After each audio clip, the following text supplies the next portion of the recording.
ရေညှိ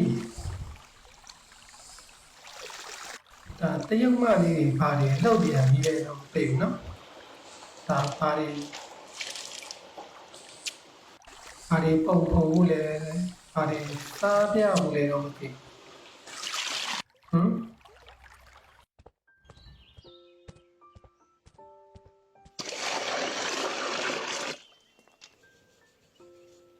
step by step တစ်ချက်ချင်းစီပါဒီညှိ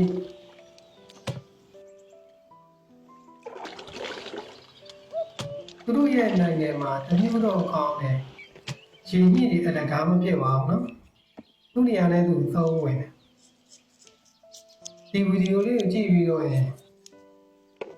သူ့ရဲ့ရေကန်မှာလည်းရေညှိတွေမှာလည်းရှိတယ်ဆိုလို့ရှိရင်ဒီတိုင်းလိုက်လောက်ပါသချင်းဒါလေးပညာရပါတယ်သူတို့လုပ်ပြီးတာဟုတ်ပြီရေညှိကိုလုပ်တယ်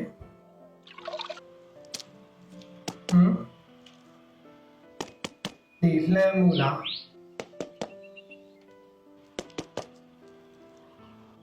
ဒီလှမ်းတယ်ဒီဝင်တယ်ဟောချပါပြီအစတိုက်ထွင်ရောက်လဲတော့ပြီ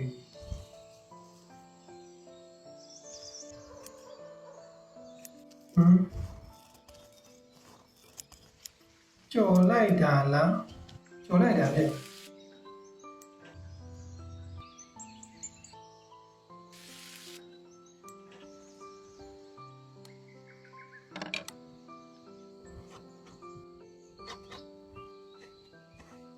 ဒါနဲ့လုံးစင်းနေတဲ့အတိုင်းပဲနေတဲ့အတိုင်းပဲစားလို့ပဲဆိုတာနေတဲ့အတိုင်းပဲ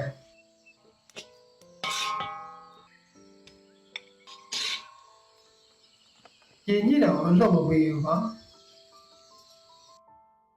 ကျွန်တော်တို့လေ့လာရသလောက်ရေညှိစားနေချမ်းမာရေးကောင်းတယ်လို့ပြောတယ်နော်